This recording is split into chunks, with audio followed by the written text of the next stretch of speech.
Welcome back to the Movie Optimist, everybody. I just got done watching the newest Sony Spider-Man-less universe film, Kraven the Hunter, starring Aaron Taylor Johnson and Ariana DeBose. In this film, we go through the origin story of how Kraven becomes Kraven, where essentially he's a child on a hunting trip hunting lions with his brother and his father, and a lion viciously attacks him and pretty much mangles him and leaves him for dead. And this other girl that's on a safari with her family happened to stumble across this little boy Kraven who's dying on the ground, and she takes out this magical potion that her grandmother makes her because she is a mystic woman, at least that's what Ariana DeBose says in the movie, and she gives it to this dying little boy, and that infused with the blood of the lion from the attack turns him into this super soldier, kind of like a Captain America, if you will. Therefore, he becomes Kraven the Hunter. That's at least one plot of this movie. That's the first 20 minutes. After that, we catch up to Kraven as a grown man, played by Aaron Taylor Johnson, and he essentially has a list that he goes through and kills people. Bad people, mind you. He doesn't kill good people. Essentially, he hates his father, played by Russell Crowe, who is in an entirely different movie in this movie. And he hates his father because he's a really bad man. He's a drug dealer, he's a gun smuggler, and he just does really bad things and hurts people. So now that Kraven has these superpowers, essentially, he's like, I'm just going to go against my father and crumble his empire from the ground up by killing everybody that he works with. That's really the plot of this film. He's got his list and he's taking people off. That is until his brother gets kidnapped by a man that calls himself the Rhino because he can, well, turn into a rhino, and then he has to hunt that guy down, kill all of his men, and save his brother.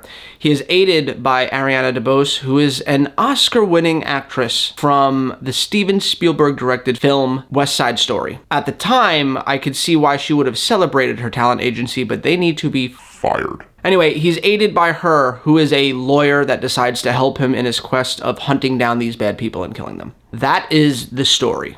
So yeah, I did not have a lot of high expectations going into this film after Madam Web and Morbius and the last Venom film. I won't lie, I did enjoy the first two Venom films, so it's not like I've hated all of the movies in this Spider-Man universe, but whoo, was Madam Web one of the worst films I have ever seen. And Morbius, although I didn't hate it, it was definitely a bad movie. I had a little bit of hope, though, because J.C. Chander was directing this film, and he is known for making really quality content and getting great performances out of his actors and actresses. I think he was drunk during the entire production of this film because I don't see any of that in this film. Now, look, I know a lot of people look at Rotten Tomatoes, and they use that as a gauge as into whether or not to see this movie. But a lot of people confuse the rating system on Rotten Tomatoes. This movie's sitting, the last time I checked, at a 16%. Now, that's not like being in school and taking a test and getting a 16 on it. All that means is that if 100 people saw this film, 16 people liked it out of the 100 and the rest did not. That could either mean they love it or they like it. I am definitely part of the people that did not like it, but I don't hate it. It's not the worst film I've ever seen, but it is just riddled with so many problems. Let me start off with the things that I did like about it. Half the time, Aaron Taylor Johnson is really trying here to give us a fun performance. He shows up, he does the fight scenes well, he's charismatic when he needs to be, but I think somewhere along the lines of making this film, he realized the train wreck he was going to be a part of, and he probably didn't want to do it anymore, but because he was contractually obligated, he had to do it more. So he just hammed it up and didn't really try, because there are scenes in this movie where he's supposed to give some really intense dialogue speeches, and he's just sleeping his way through it. Some of the fight scenes are really cool. I love the fact that it was rated R. The first half of this movie, the fight scenes did really work for me. I had a lot of fun with them. The choreography was really cool. So the movie had that going for it. It had good fight scenes, and there are a lot of fight scenes in this movie. There are a lot of chases and a lot of thrilling sequences, and on that aspect, the movie worked. If it was just that, I would have enjoyed it a lot more, but because they had to shoehorn a story in here that makes no fucking sense, I wound up really disappointed. What else did I like?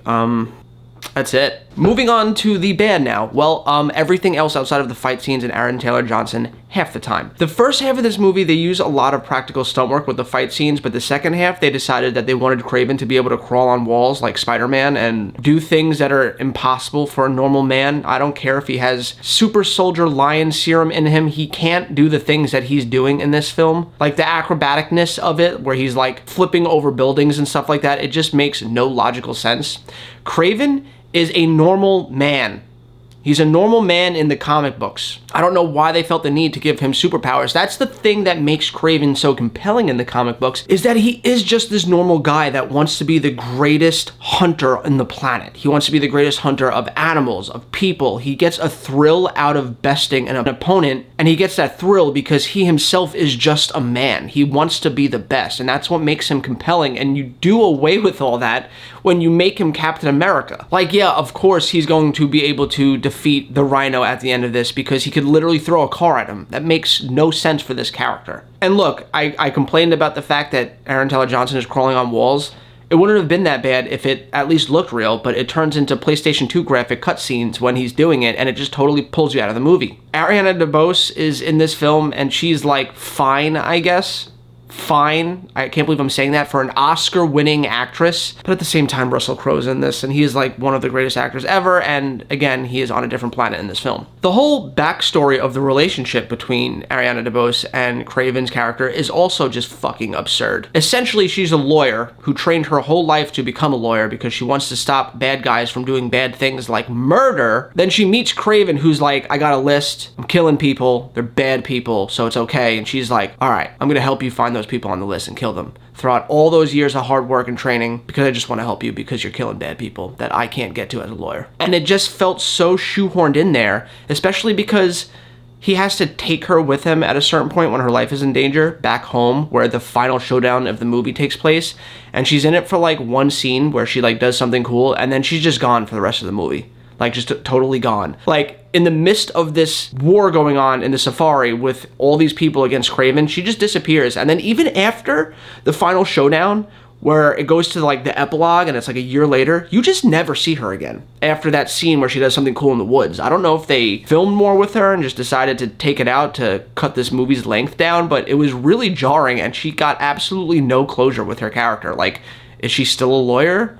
What happened? Are her and Kraven a thing now? Russell Crowe is the biggest disappointment in this film, though, because he is still to this day, I don't care, considered one of the greatest actors of all time. And then after doing the movie The Nice Guys, it's like he gained weight for that role and then couldn't get hired to do anything else anymore because of his weight or something, which I don't know why that would matter. And then he just stopped caring. Remember when the Razzies created that award for Bruce Willis called like the Bruce Willis Award, and would be given to people that had the worst performance of the year? And then they did away with it when they realized that Bruce Willis wasn't in fact just showing up for a paycheck, but he was sick and working as much as he could to save up enough money as he could to provide for his family. So they did away with the award. Well, they should remake that award and call it the Russell Crowe Award, because my God, this is the definition of a man showing up for a paycheck and just not giving a flying fuck. I don't know what planet he was on, what direction he got in this movie, but he was so terrible that it made me hate this movie more. I really wish he just wasn't in it. It would have made the movie at least a little bit better. The Rhino character is just absurd. He is also just on a different planet in this film, just totally zany and wacky and like over the top cartoonishly bad and like doing these weird laughing things. And I don't know, it's so weird that J.C. Shander filmed this movie because there's so many terrible performances in it and that's not his style. It's almost like J.C. Shander did not want to make this movie after filming the first 20 minutes of it, but contractually obligated. So he just was like, yep, we don't need to record that scene again. Yeah, I know you fucked up. We're gonna ADR it. We're gonna fix it in post. Let's just get through this so I can get home to my wife and kids. That's another thing. There is so much ADR in this movie where, especially in a scene between Kraven and Ariana DeBose where they're in Kraven's home and they're talking to each other, like outside, you could tell that they're standing there talking, but their mouths are CGI'd. So clearly, they filmed that scene one time, didn't like the way the dialogue came out, and then they went back in post and CGI'd over their mouths to make their mouth movements make different movements so they can go into a studio and record different dialogue and the movements would line up. But you could tell, and it's this uncanny valley type thing that you're watching where it's like, what is happening? Like, there's something going on with their mouth, almost like the Superman thing with the mustache in the Justice League movie, the Joss Whedon one. And they do that quite a lot in this movie. It's almost like Sony hated half the dialogue that went down in this, and they were like, we gotta change half of it. And they're like, well, the movie's already shot, and Aaron Taylor Johnson's off doing Nosferatu. We're not gonna get him back, especially because he knows his movie's trash, and he needs to get as far away from this as he can, so he's gonna be doing all these Oscar-nominated movies now. So they fixed it in post with CGI. The biggest problem with this movie, above everything else, is that they're trying to take an iconic villain and turn him into an anti-hero, because Sony clearly wanted to make a Avengers-like universe with Spider-Man's villains where they're all turned good, turned anti-heroes, and they team up to do something cool. And it just doesn't work, because what makes Kraven so compelling, what makes Madam Web so compelling, what makes Venom so compelling is their dark backstories that make them bad. Kraven is a bad person. He is egotistical and maniacal, and he wants to be the best, and he wants to hunt down people, human beings, and kill them to prove that he's the best, even if they're good people. He is a bad guy, and Sony trying to force this narrative that they're really misunderstood and good guys is what's causing these movies to just suck. Is it possible to do it? Yes. But Sony has no fucking idea how to, and clearly nobody else does either. Probably because everybody knows nobody wants this. Nobody wants this. We want to see Spider-Man beat the shit out of these people. That's what we want. So give us that and stop giving us these stupid anti-hero movies. Apparently Sony is going to throw in the towel because this movie is projected to make the lowest opening, even below Madam Web. I do not think it is worse than Madam Web. I do not think it is worse than Morbius. I think it's a step above those, but the Venom films are all better. If you are super invested in Spider-Man and you really just want to see a movie about Kraven, even though it throws everything you love about him out the window and gives you this Frankenstein of a project, sure, go see it. Or if anything else, stream it when it eventually comes to streaming, which is gonna be very soon with how bad this movie's gonna do. Anyway, guys, I'm gonna give this movie a 4 out of 10. I'm just so done with the Sony films. I should have just canceled, and I wanted to go see Y2K, that new film with Rachel Zegler where it's like a robot apocalypse, but I was like, you know what, it's 2 weeks old, no one's gonna show up to watch that, so I might as well watch Kraven because it might benefit the channel a little bit better. Anyway, guys, let me know what you guys think in the comments down below. Did I give you a reason to go see this movie this weekend? Did I give you a reason to not? Did I save you? Please let me know. As always, guys, let's talk about it in the comments down below. And as always, I hope you have a great weekend, and I'll catch you next time.